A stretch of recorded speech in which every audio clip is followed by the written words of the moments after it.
Hello, denizens of the internet. Here is my review of Star Wars Ahsoka, episodes 1 and 2. I guess there will be spoilers, but this is not going to be the kind of review anyone is expecting, I think, because I'm going to go clean sheet. The canon has been so busted in this dumpster fire called Disney Star Wars that I really don't care anymore. If Disney doesn't care about any rules, then why should I? And as far as that sweaty, unctuous Dave Filoni, who created this project, that Pennsylvania boy who wears a cowboy hat, in Alberta they say, all hat, no cow. I never saw Rebels or Clone Wars. I'm looking at this purely as a self-contained piece of entertainment in the Star Wars genre. First of all, the thing looks and feels like Star Wars, but without the horrific puppetry from Season 3 of Mando. It had a bright, colorful look, which I appreciated. The special effects were convincing. Rosario Dawson reprises her role as Ahsoka from her brief appearance on The Mandalorian. She looks great and clearly fills the screen with her presence. But she delivers a very flat performance. In fact, all the female characters are dull and uninteresting. And I'm going to get into huge trouble for this rant, but women can't do gravitas the way male actors can.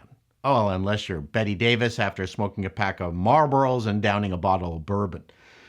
Certainly, the pipes have something to do with it. And the larger presence does also. But here's the thing. When women try to imitate male badass, they just look boring ass. They do this stern thing. Replace Dawson and Winstead, who plays General Syndulla, with Clint Eastwood and Lee Van Cleef. This thing would rock. All the women here are boring, including baddie Shin Hattie, played by Ivana Sakno, who is dwarfed by Ray Stevenson playing Balon Skoll.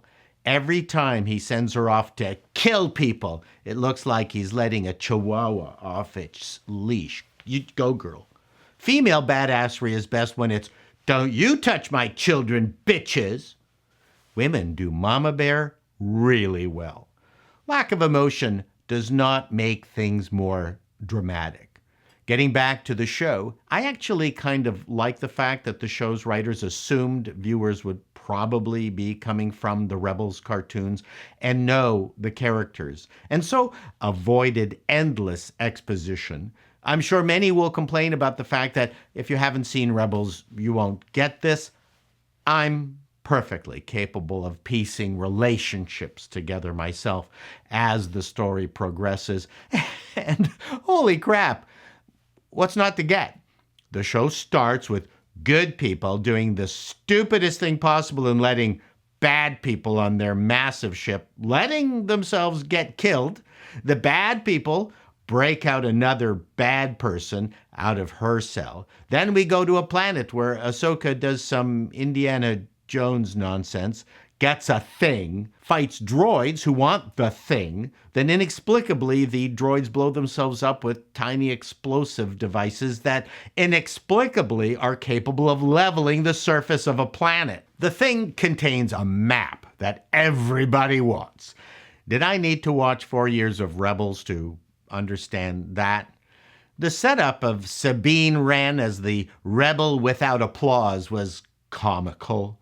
She's not at a ceremony to unveil a thing. Oh yeah, she's badass on that speeder, running away from that ceremony. Woohoo! That's super badass because it's accompanied by badass music. But it gets worse. You know that thing Ahsoka got that the bad people wanted?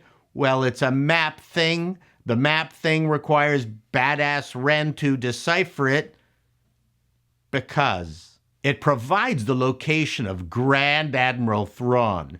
Now, Thrawn in novels predates Rebels, and I don't care about that either. In this show, I know nothing, and no one in the show tells me anything useful about Thrawn anyway. All I know is that They thought he was dead, and the First Order want him back, and if they find him, it will be glorious and a quick return to Empire rule through the First Order, crushing the New Republic upstarts. Thrawn is made out to be some all-powerful character. Superhero movies are collapsing under the weight of this galactic super bad person nonsense. Why not Star Wars? Frankly, for a defeated organization, the Empire or First Order or whatever have a lot of resources, like being able to build a giant piece of machinery in space, a ring thingy.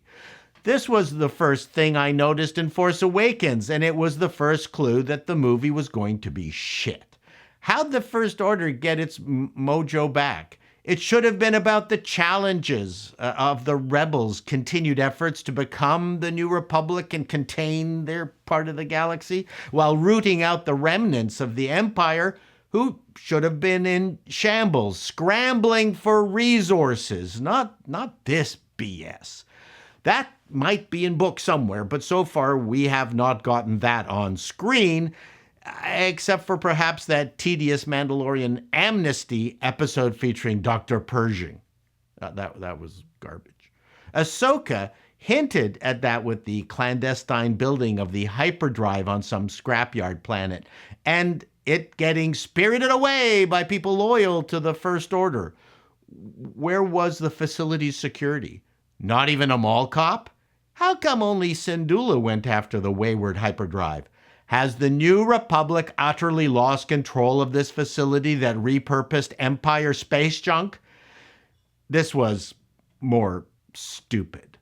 As was the excess use of lightsabers and the Force when they were or not Jedi. I don't get it anymore. Suddenly, everyone in Disney Star Wars is a Force user. In the original Star Wars, that was something exceedingly special. When everyone is special, no one is special. And not a single blaster blast, pew pew, can get past someone with a lightsaber, with even a scratch. Nope, 100% deflection rate. The fighting set pieces were all fine, except Ren gets run through by Shin, who chooses not to use her Force powers. But Ren survives. She makes a miraculous recovery. The only serious aftermath was the scar above her bikini line. Without serious injuries, it all kind of becomes very Mary Sue-ish. My final comment is that Ahsoka looks like Star Wars, drained of all excitement, danger, emotion, camaraderie. But it has lightsabers. And the screaming harpies who love girl power will love it. Till next time, denizens, be seeing you.